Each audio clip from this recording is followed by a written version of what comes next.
बताएं किरण, कोई स्टॉक जो चार्ट्स पर आपको सबसे मजबूत दिख रहा है? शॉर्ट तो हो नहीं सकता, कैश का स्टॉक है, सिर्फ खरीदारी कर सकते हैं, तो किस में करें? आप चीनी चीनी स्टॉक्स में। में बात कर रहे हैं तो रेणुका शुगर एक है जो जहां पे आप करना चाहते हो तो लॉन्ग कर सकते हैं क्योंकि सपोर्ट के करीब है।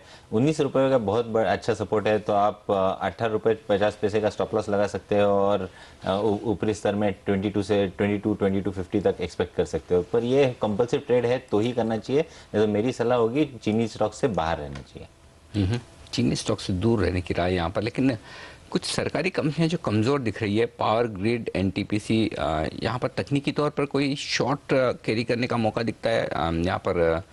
आपको पावर ग्रिड में तो अब चूंकि 29 तारीख को इसकी प्राइस भी आ जाएगी एफपीओ की, 3 दिसंबर को एफपीओ खुलने वाला, तो उस लिहाज से कमज़ोर है, क्या करना चाहिए? पावर ग्रिड में ऐसे कोई स्ट्रांग रीजन नहीं दिख रहा है कि आप लॉन्ग भी करें या शॉर्ट भी करें, तो एकदम स्लो मूविंग है। हाँ, मूवमेंट ही नहीं है। 50 पैसे की मूवमेंट होती है तो उसमें आप क्या ट्रेड करोगे? तो किरण, ऐसा कोई फास्ट मूव वाला स्टॉक बीटीएसटी के लिहाज से जो अभी आखिर 5 मिनट में खरीदने, कल एक अच्छा गैप अप मिल सके? पीडीलाइट एक बहुत बेहतरीन स्टॉक नजर आ रहा है। अगर आप पूरे नवंबर महीने के सीरीज देखें तो करीबन 20 रुपए के 15 रुपए के रेंज में ट्रेड करता नजर आ रहा था। 280 निचला स्तर और 295 ऊपरी स्तर। अभी करीबन 295-98 के करीब ट्रेड करता नजर आ रहा है। आज के वॉल्यूम बहुत अच्छे है, ये डिमांड बहुत अच्छी तरह से हावी हुई है ऐसा दिख रहा है। मेरे ख्याल से कल फर्स्ट हाफ में आपको 305 से 308 के लेवल देखने को मिल जाने चाहिए, जहां पे अगर बीटीएसटी के हिसाब से अगर आप बाय करते हो तो आपको प्रॉफिट बुकिंग करना चाहिए। पर अगर कोई मीडियम टर्म इन्वेस्टर है तो उसको होल्ड करने की सलाह दूंगा। स्टॉप लॉस 293 का लगाना चाहिए और टारगेट बहुत बेहतरीन हो सकता है। इधर से करीबन 60-70 रुपए की अपमूव दिखाई देती है, पर ये 60-70 रुपए अगले 2 महीने में आ जाने चाहिए। ओके, 60-70 रुपए की मूव आपको मिल सकती है 2 महीने के अंदर, तो एक काफ़ी शार्प तेज़ रफ्तार से पिडिलाइट आपको रिटर्न दे सकता है, ऐसी उम्मीद। कुछ स्टॉक्स जो इस वक्त आखिरी मिनटों में कमज़ोर हो रहे हैं, पीपा ऑफ डिफेंस पे नज़र डालिए।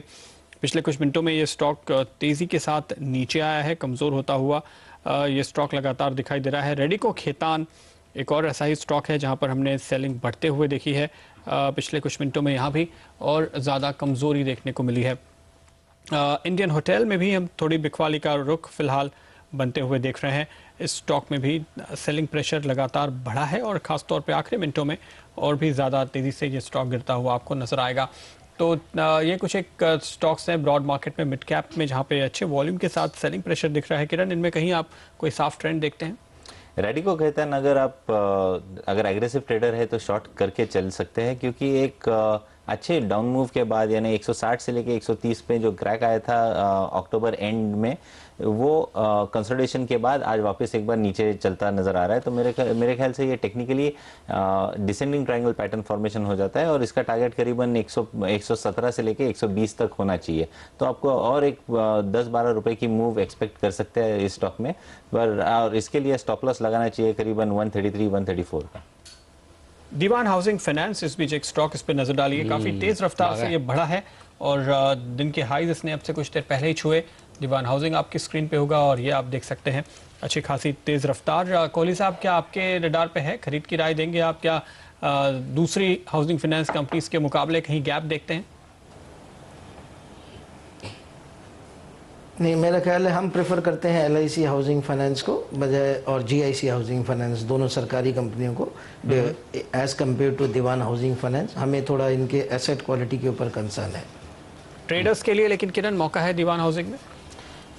दीवान हाउसिंग फाइनेंस में ट्रेडर्स के लिए एक मौका है। अगर अभी फिलहाल 169 के करीब ट्रेड करता नजर आ रहा है, एक अच्छी मूव दिखाई दी है। आप 164 का स्टॉप लॉस लगा सकते हैं और आप एक्सपेक्ट कर सकते हैं 179 से लेके 180 तक के टारगेट्स अगले 2-3 दिन में।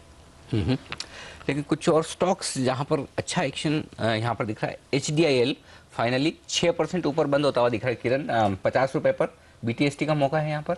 नहीं, बहुत डिफिकल्ट है। 50 रुपए एक बहुत बड़ा बैरियर है, इसलिए मैं बोल रहा हूँ कि मुश्किल है इधर से नए ट्रेड करने के लिए, क्योंकि हम रेजिस्टेंस के ओर है।